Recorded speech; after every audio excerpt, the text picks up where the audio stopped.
Good morning, good morning. Sa shop natin ngayon, so ang topic natin is paano ba natin malalaman kung ang welding machine natin ay branded, kung nabili ba natin ay original, legit. So dito po tayo mag-concentrate ngayon sa welding machine na to. Ang welding machine na Sigweld. Okay, gawa po yan ng ISAB. So Australia made siya. So mamaya po ipapakita ko po sa inyo kung ano po ang mga, kung paano nyo malalaman kung ito ay orig. At bubuksan din natin ang loob nito para makita nyo kung ano ang loob netong machine na yon. So itong welding machine na to ay Sigweld. Ayan po, nakikita nyo. So original po siya, napakaganda po siya gamitin dito po sa shop at mahusay po ang performance niya. So ito po yan, makikita nyo ang MIG gun niya, yan, MIG gun. So napakaganda po niyan. At papakita po natin ang loob niya. Ang wire feeder po, dito po yan sa box na to, bubuksan natin. So makita, ayan. So naubusan na ako ng MIG wire. So yan po ang, yan po nalagay ang MIG wire. So yan, Sigweld po.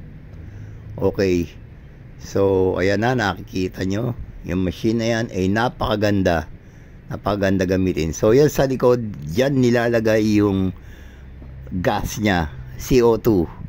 Okay, kasi pwede itong machine na to na may CO2 at walang CO2, lalo na kung flux core ang gamit nyo. So ayan, dyan po ang inlet ng gas nya. So ayan, so paano ba natin malalaman kung original ang nabili natin? So dito yan, nakaprint siya dito sa label ng welding machine.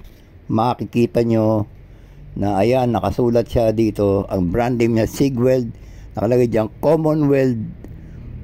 Ang address po ng company, Commonwealth Group, Preston, Victoria, Australia. Ayan. So meron din siyang serial number. Papansin nyo parang may sticker siya, may protection siya.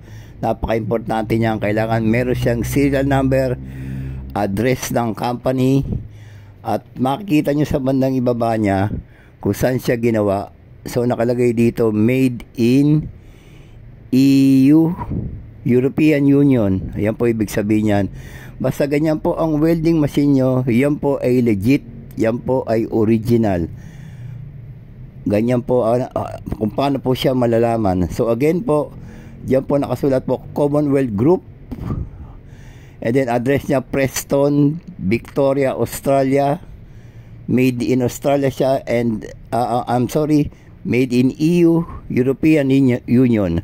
Ayan po, medyo mabigat din po siya. Nakalagay siya is 30 kilos tong machine na to, medyo mabigat. Okay, so ang susunod po is bubuksan natin ang loob niyan at makita nyo kung ano ang nasa loob ng machine. Ayan, tanggalin natin ang cover niya. Ayan, okay. So makita nyo yung transformer niya, transformer type to, copper po yan. Ayan po, copper, napakaganda po niya, first class po na copper yan. Ayan po, ayan, makita nyo. Ito pa yung isang transformer yan. Maganda po ang copper niyan. So meron po yan diode. Ayan, sa ibabaw niya diode, para magkaroon siya ng polarity, maging positive or negative, so para po sa wire feeder niya. So yan po, napakaganda. Ito po yung motor ng wire feeder niya. Napakaganda din niya. Makikita nyo iba po ang itsura niya. Ayan. And ito po yung blower niya sa likod. Yan. Hindi po katulad ng mga makita nyo mga inverter na nabibili po. So yan po, original po ang loob niya. Makikita nyo, napakaganda. And simple lang po ang circuit board niya. Yan, papansin nyo. So madali din siya i-repair. Pero napakatibay itong machine na to, hindi pa nasisira. Okay, parati ko siyang gamit. Ayan. Ayan, papansin nyo may polarity, positive, negative sa bandang baba niya. Ayan. Yan. So yan, orig po yung machine yan. Ito po, Lincoln po. Isa po example, Lincoln welding machine po. Original din yan.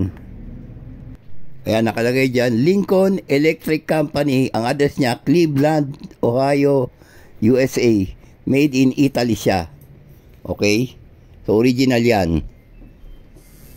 Okay, ito naman machine na to. Mapapansin nyo, may mga tape yung brand name niya. Ilagyan ko siya ng tape. Okay, so, hinahanap ko sa machine na to ang company name niya, address ng company, kung saan siya ginawa, made in ano siya. So wala akong makita sa machine na to, pero ginagamit itong machine na to sa pag may service ako sa labas. So okay naman siya. Yun nga lang, walang serial number, walang company name, wala siyang address kung saan siya ginawa.